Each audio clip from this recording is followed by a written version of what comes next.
आज हम एक ऐसे दौर की बात करने वाले हैं जिसने हमारी आज की दुनिया की नींव रखी। जब हम फैक्ट्री, मशीन, मास प्रोडक्शन जैसे शब्द सुनते हैं तो दिमाग में एक तस्वीर बनती है। लेकिन ये सब शुरू कहाँ से हुआ? सही सवाल है। हम बात कर रहे हैं औद्योगिक क्रांति की, इंडस्ट्रियल रेवोल्यूशन। क्या ये सिर्फ कुछ नई मशीनें बनाने की कहानी थी या इसने समाज को मतलब जड़ से बदल दिया था? ये सिर्फ मशीनों की कहानी बिल्कुल नहीं थी। देखिए, ये इंसान के जीने, काम करने और सोचने के तरीके में आया एक जबरदस्त बदलाव था। जबरदस्त बदलाव? हाँ, समझिए, हजारों साल से इंसान अपने हाथों से चीजें बना रहा था और अचानक कुछ ही दशकों में वो काम मशीनों ने ले लिया। अच्छा। ये एक सामाजिक और आर्थिक कह सकते हैं भूचाल जैसा था। इसकी शुरुआत हुई 18वीं सदी के आखिर में ब्रिटेन से। और फिर इसकी लहरों ने पूरी दुनिया को, खासकर भारत जैसे उसके उपनिवेशों को हमेशा के लिए बदल दिया। आज हम इसी सफर को थोड़ा समझने की कोशिश करेंगे। तो पहला सवाल यही आता है कि ये सब ब्रिटेन में ही क्यों शुरू हुआ? मतलब दुनिया में और भी तो देश थे, ब्रिटेन में ऐसा क्या खास था? और इस क्रांति से ठीक पहले का माहौल कैसा था? मैंने एक शब्द सुना है, आदि औद्योगिकीकरण या प्रोटो इंडस्ट्रियलाइजेशन। इसका क्या मतलब है? बिल्कुल, क्रांति को समझने के लिए उससे पहले का दौर समझना बहुत जरूरी है। जिसे आदि औद्योगिकरण कहते हैं, वो एक ऐसा सिस्टम था जहां उत्पादन बड़ी बड़ी फैक्ट्रियों में नहीं होता था। तो कहाँ होता था? गांव में, कारीगरों के घरों में। व्यापारी शहर से गांव आते, कारीगरों को कच्चा माल देते थे, जैसे ऊन या कपास, और उनसे तैयार माल लेकर वापस शहरों और अंतर्राष्ट्रीय बाजारों में बेच देते थे। हर घर एक छोटी सी वर्कशॉप जैसा था। अच्छा, तो मतलब काम तो पहले भी हो रहा था, बस बिखरा हुआ था, एक जगह पर नहीं था। हाँ बिल्कुल। तो फिर अचानक फैक्ट्रियों और मशीनों की जरूरत क्यों पड़ गई? वही तो मैं पूछ रही थी। यहीं से कहानी दिलचस्प होती है। देखिए, ब्रिटेन में कई चीजें एक साथ हुई। सबसे पहली और बड़ी वजह थी जरूरत। हाँ, ब्रिटेन की आबादी बहुत तेजी से बढ़ रही थी। ज्यादा लोग मतलब ज्यादा कपड़ों की, ज्यादा सामान की जरूरत, और हाथ से इतनी बड़ी मांग को पूरा करना नामुमकिन होता जा रहा था। ओके, मतलब डिमांड सप्लाई वाली बात। मांग ज्यादा थी तो बनाने का तरीका भी बदलना पड़ा। बिल्कुल, और इसी जरूरत ने दूसरी वजह को जन्म दिया, नए आविष्कार। ब्रिटेन में उस दौर में कमाल के आविष्कार हुए। जैसे कपड़ा उद्योग में 1770 में जेम्स हरग्रीव्स ने स्पिनिंग जेनी बनाई। Spinning jenny? ये एक ऐसी मशीन थी जिससे एक कारीगर एक साथ कई धागे काट सकता था। और फिर आया सबसे बड़ा गेम चेंजर। वो क्या था? जेम्स वॉट का सुधारा हुआ स्टीम इंजन। इसने फैक्ट्रियों को पानी की ताकत से आजाद कर दिया। अब आप कहीं भी फैक्ट्री लगा सकते थे, बस कोयला चाहिए था। सही पकड़ा आपने।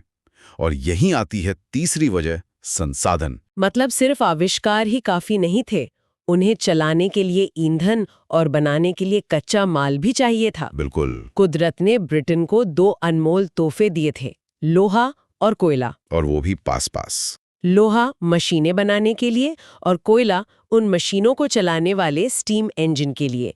ये एक परफेक्ट कॉम्बिनेशन था, है ना? ठीक है, तो जरूरत थी, आविष्कार हुए और संसाधन भी थे। लेकिन इन फैक्ट्रियों में काम करने के लिए लोग कहाँ से आए? क्या गांव के कारीगर खुशी खुशी अपने घर की वर्कशॉप छोड़कर फैक्ट्री आ गए होंगे? खुशी से तो कोई नहीं आया। ये चौथी वजह थी, और थोड़ी दुखद भी।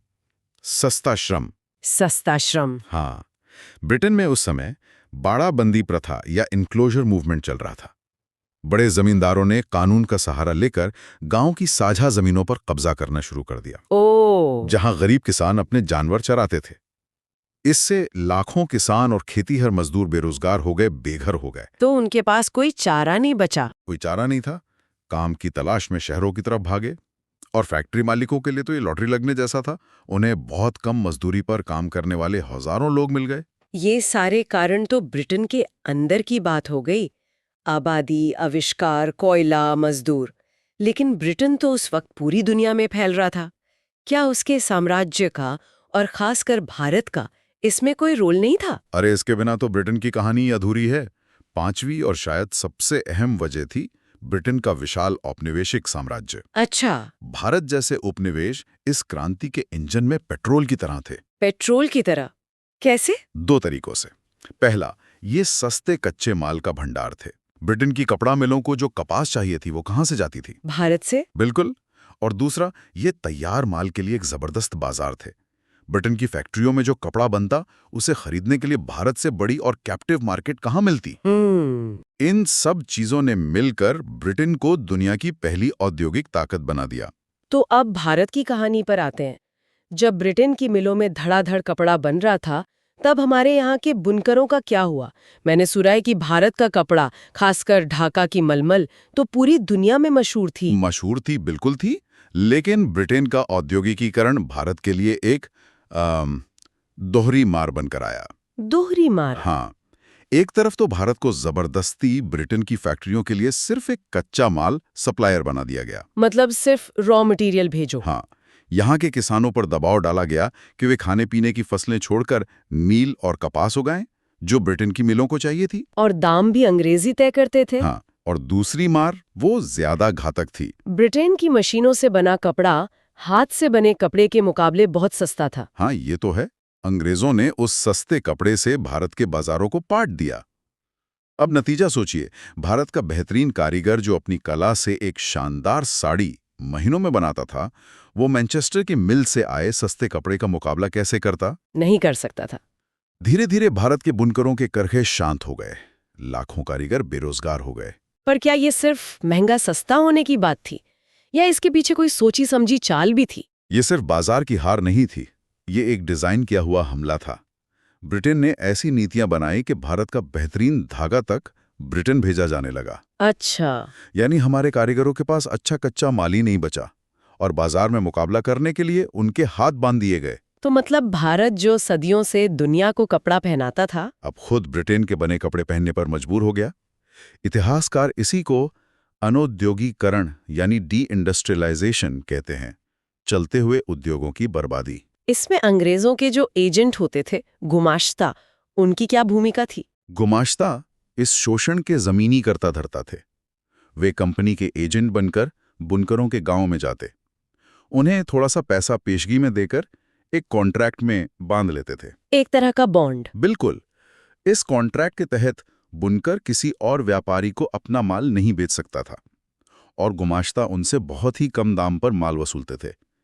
कई बार तो बुनकरों की पिटाई तक की जाती थी। इस सिस्टम ने भारतीय कारीगरों की कमर तोड़ दी। तो क्या भारत ने पलटवार करने की, अपनी फैक्ट्रियां लगाने की कोशिश ही नहीं की? जब सब कुछ बर्बाद हो रहा था, तो क्या कुछ भारतीय उद्यमियों ने खड़े होने की हिम्मत नहीं दिखाई? बिल्कुल दिखाई, लेकिन ये लड़ाई बहुत मुश्किल थी। भारत में फैक्ट्रियों की शुरुआत बहुत बाद में हुई, लगभग 1850s के बाद, और रफ्तार भी बहुत धीमी थी।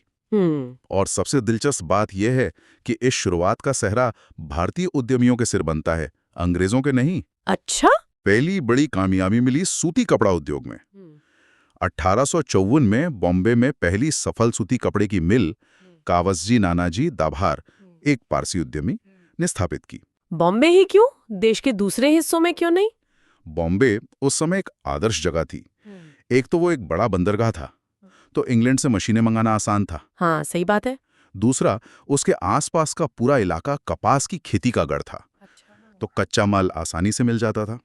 धीरे धीरे बॉम्बे भारत के कपड़ा उद्योग का दिल बन गया, और उसे भारत का मैनचेस्टर कहा जाने लगा। यानी कपड़े के मामले में हमने वापसी करने की कोशिश की। लेकिन क्या ये सिर्फ कपड़े तक ही सीमित था? क्योंकि एक देश को चलाने के लिए तो लोहा, कोयला, बहुत कुछ चाहिए होता है। नहीं, कहानी सिर्फ कपड़े तक सीमित नहीं रही। बंगाल में जूट उद्योग ने जोर पकड़ा। कोयला खनन का काम भी रानीगंज में शुरू हो गया था। खासकर रेलवे के आने के बाद इसकी मांग बहुत बढ़ गई थी। अच्छा? पर असली बड़ी कहानी लोहा और स्टील की थी। 1907 में जमशेदजी टाटा ने बिहार के साक्षी में Tata iron and steel company यानी टिस्को की नींव रखी। टिस्को? ये अंग्रेजों के राज में एक भारतीय द्वारा उठाया गया एक बहुत बड़ा और साहसी कदम था। ये सिर्फ एक फैक्ट्री नहीं थी, ये भारत के औद्योगिक आत्मनिर्भरता के सपने का प्रतीक थी। ये कमाल की बात है कि अंग्रेजों के राज में भी जमशेदजी टाटा जैसी हस्ती ने इतना बड़ा सपना देखा और उसे पूरा किया।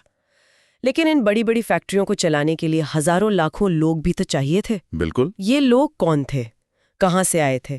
क्या इन फैक्ट्रियों ने उनकी जिंदगी को बेहतर बनाया या और मुश्किल कर दिया? ये इस कहानी का सबसे साया पहलू है। इन फैक्ट्रियों में काम करने वाले मजदूर वही लोग थे जो या तो बेरोजगार किसान थे या बर्बाद हो चुके कारीगर।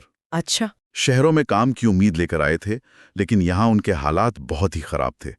उनसे दिन में 16 से 18 घंटे काम लिया जाता था। 16 से 18 घंटे, मतलब दिन रात बस मशीन के पास खड़े रहना। आज हम 8 घंटे की शिफ्ट के बाद थक जाते हैं, ये तो सोचना भी मुश्किल है। बिल्कुल। और न कोई हफ्ते की छुट्टी, न कोई सुरक्षा। फैक्ट्रियों में दुर्घटनाएं आम थीं और मजदूरी इतनी कम मिलती थी कि ठीक से पेट भरना भी मुश्किल था।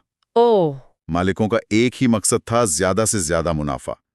शहरों में इन मजदूरों के रहने के लिए फैक्ट्रियों के पास गंदी बस्तियां उगाईं, जहां न साफ पानी था न सफाई। और बच्चों का क्या? सबसे दुख की बात, इन फैक्ट्रियों में बड़ी संख्या में छोटे छोटे बच्चों से भी काम कराया जाता था, क्योंकि उन्हें और भी कम पैसे देने पड़ते थे। इस शोषण ने भारत में एक नए वर्ग को जन्म दिया, मजदूर वर्ग, जिसके पास अपनी मेहनत बेचने के सिवा कुछ नहीं था। तो क्या मजदूरों ने इन हालात को अपनी किस्मत मानकर सह लिया, या उन्होंने इसके खिलाफ कभी आवाज उठाई? नहीं, उन्होंने आवाज उठाई। शुरू में विरोध छोटा और बिखरा हुआ था, लेकिन धीरे धीरे मजदूरों को अपनी ताकत का एहसास हुआ, सरकार पर भी दबाव बना। अच्छा, इसी का नतीजा था कि 1881 में भारत का पहला फैक्ट्री एक्ट पास हुआ। इसमें क्या था? ये बहुत मामूली कदम था।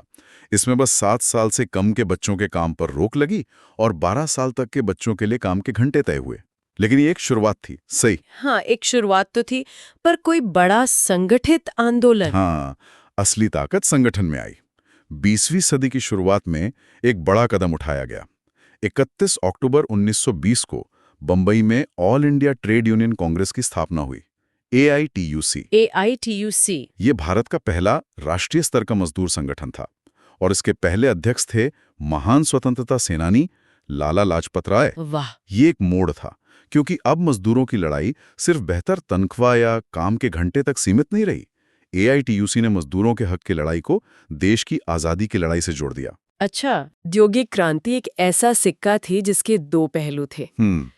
एक तरफ ब्रिटेन था, जो अमीर और ताकतवर बन रहा था, तो दूसरी तरफ भारत था, जिसके पारंपरिक उद्योग बर्बाद हो रहे थे। सही है। भारत में नई फैक्ट्रियां लगी, लेकिन उनके साथ मजदूरों के शोषण का एक नया क्रूर दौर भी शुरू हुआ। तो ये एक ऐसी कहानी है जिसमें एक तरफ तरक्की थी तो दूसरी तरफ बर्बादी। एक के लिए मौका था तो दूसरे के लिए नाइंसाफी। आपने इसे बिल्कुल सही तरीके से सामने रखा है। ये विकास और विनाश की एक साथ चलने वाली कहानी है। और अंत में श्रोताओं के लिए सोचने वाली एक बात छोड़ जाते हैं। इस औद्योगिक क्रांति ने दुनिया को 2 हिस्सों में बांट दिया। कैसे? एक तरफ औद्योगिक देश और दूसरी तरफ वो देश जो सिर्फ कच्चा माल पैदा करने वाले उपनिवेश बनकर रह गए। और सिर्फ देशों के बीच ही नहीं, इसने हर देश के अंदर भी 2 वर्ग बना दिए, अमीर और गरीब। एक मुट्ठी भर अमीर फैक्ट्री मालिक और करोड़ों की संख्या में गरीब मजदूर। क्या आज भी 21वीं सदी में हमें दुनिया में ये अमीर गरीब देशों का और समाज के अंदर अमीर गरीब का फर्क साफ दिखाई नहीं देता? देता है, बिल्कुल देता है। उस क्रांति से निकली लकीरें आज भी हमारी दुनिया का नक्शा तय कर रही हैं, ये सोचने वाली बात है।